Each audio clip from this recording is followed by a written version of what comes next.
I tu je bio naš zadatak u stvari da im objasnimo da i to što je prodato, da i dalje je to naše, da kupovinom proizvoda koji su proizvedeni u tim firmama koje su kupile možda neke strane firme, da naši građani dobijaju, da svi mi dobijamo. Definitivno, ali prosto moram da vas pitam, da li naši ljudi poznaju dovoljno sopstveno domaće tržište?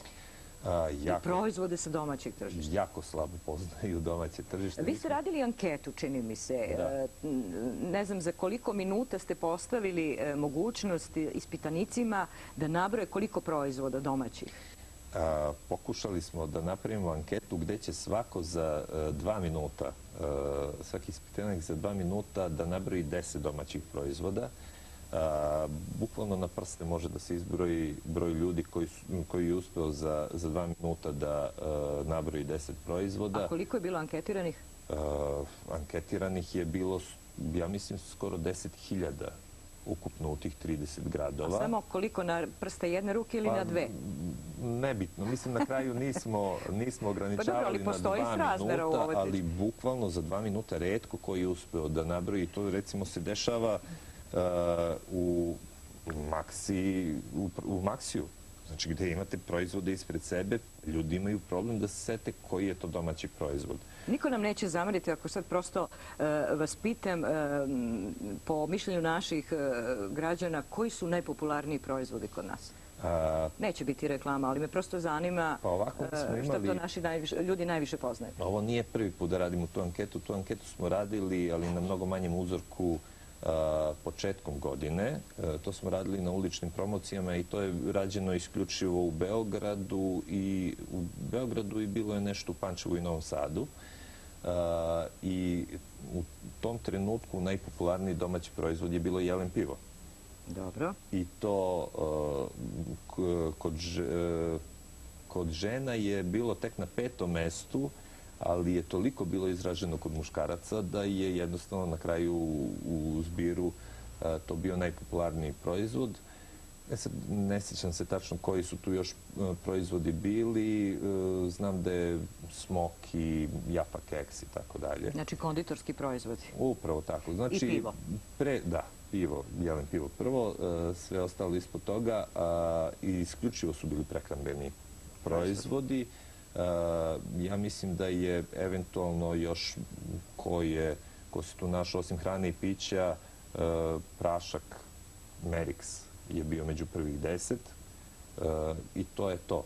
Sad ćemo vidjeti, treba će neko vreme da se ovi rezultati slože, da se izanalizira sve što je rađeno i ja očekujem negde krajem januara da ćemo izaći sa tim rezultatima koji su to najpopularniji proizvodi i onda ćemo vidjeti naravno i šta ćemo i kako dalje da nastupamo. Malo čas ste pomenuli da postoji bitna razlika između vašeg projekta i sličnih projekata u regionu. Dakle, na prvu loptu zaista se možda i ne pravi razlika kad kažemo kupujmo domaće i birajmo domaće. Međutim, razlika postoji. Voljela bih da nam napravite poređenje upravo sa Hrvatskom. Oni kupuju domaće. Da. Pa ovako, slične akcije postoje u svim zemljama u regionu, u stvari u svim zemljama u svetu, naravno. S tim što naša akcija je postoji razlika između naše akcije i drugih akcija. Prije svega u Hrvatskoj, recimo, akcija Kupujmo Hrvatsko traje već 12 godina, od 1997. Tu akciju vodi njihova privredna komora i tu se ogromna sredstva ulažu. Naravno, po svim istraživanjima i rezultati su jako dobri. Međutim, oni insistiraju na izvorno hrvatskim proizvodima. Znači, to je taj etnoprotekcionizam koji oni zagovaraju. S druge strane, mi podržavamo svu robu koja je proizvedena u zemlji Srbiji, zato što kupovinom domaćih proizvoda najveći deo novca u stvari ide u budžet, ide u fondove, ide za plate radnika, a najmanji deo novca, to je to iz te poruke koju ima šaljamo. Onih 5 dinara. Onih 5 dinara što ide u džep vlasnika firme, bez obzira da li je on stranac ili on domaći ili on naš građanin. I ne znači da ako je neko naš građanin, vlasnik firme, da će više da uloži u sledeću proizvodnu firmu ili u proširenje pogona ili u kvalitet nego što će neka strana firma koja je rešila da investira u našoj zemlji. Pa evo, to bi onda znači najočigledniji primjer bio Fijata u Kragujevcu. Upravo tako. I sad, šta je tu još bitno? Sa našom akcijom mi praktično pozivamo strane investitore da dođu, da ulože, da proizvode ovde. Znači, to ih ne ugrožava ni u jednom trenutku. Naravno, mi ih ne ugrožavamo. Kada bismo insistirali na izvorno srpskim proizvodima, oni samim tim, ako bi hteli da ulože, shvatili bi da će da budu firme drugog reda, da će neke domaće firme imati prednost u odnosu na njih i zašto bi onda ulagali. Znači, manje je verovatnoća da će neko da uloži ako zna da će imati,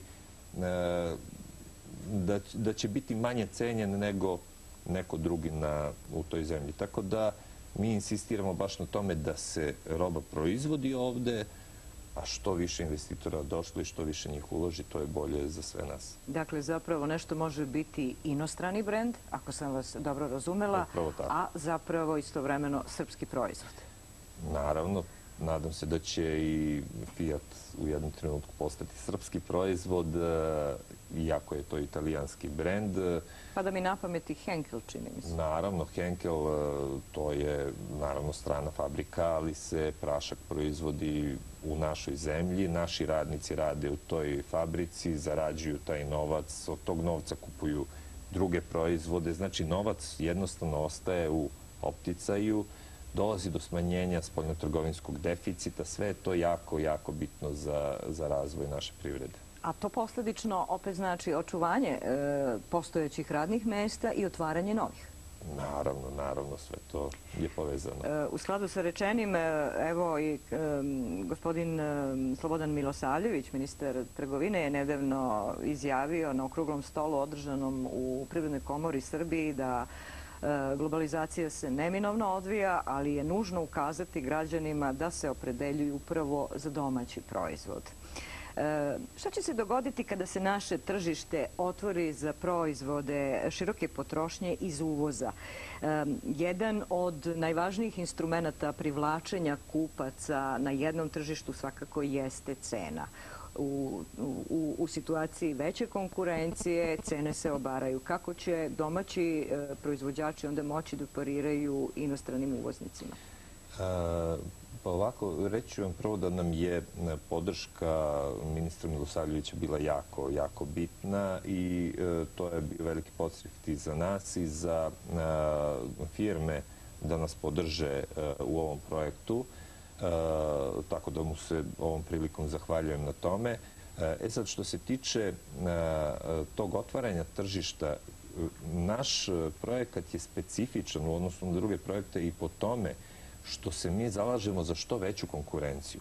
Znači, bilo kakve barijere, bilo kakvo sprečavanje slobodnog protoka roba sigurno ne ide u korist građana Srbije. Od toga korist mogu da imaju samo snalažljivi biznismeni koji na uštrb kvaliteta i zatvorenog tržišta i na osnovu dizanja cena mogu da zarade ekstra profit. Ali to je već i monopolističko ponašanje. Pa da, ali zato kažem, jedino na koji način to može da se spreči, to je slobodnim tržištem, konkurencijom i mi podržavamo što veću konkurenciju, ali s druge strane pozivamo građane da pomognu svojim privrednicima, svojim proizvođačima, tako što ćemo sami kod sebe stvoriti dobre navike da uvek kada imamo mogućnost izbora, znači kada je proizvod kvalitetan i cenovno konkurentan stranom proizvodu, da uvek izaberemo domaće. I to će biti dovoljan podstrek našim proizvođačima da bolje rade i naravno da ulažu i u kvalitet. Na taj način ćemo naravno imati jeftinije i kvalitetnije proizvode. Ograničavanjem tržišta i u nedostatku konkurencije vi možete samo da dobijete skuplje i nekvalitetno. Znači, to je to po čemu smo takođe specifični u odnosu na slične akcije u regionu. Složit ćete se onda da zaključak ovog razgovora prosto može da se svede na jednu rečenicu. Boljitak srpske privrede zavisi od svih nas. Upravo tako.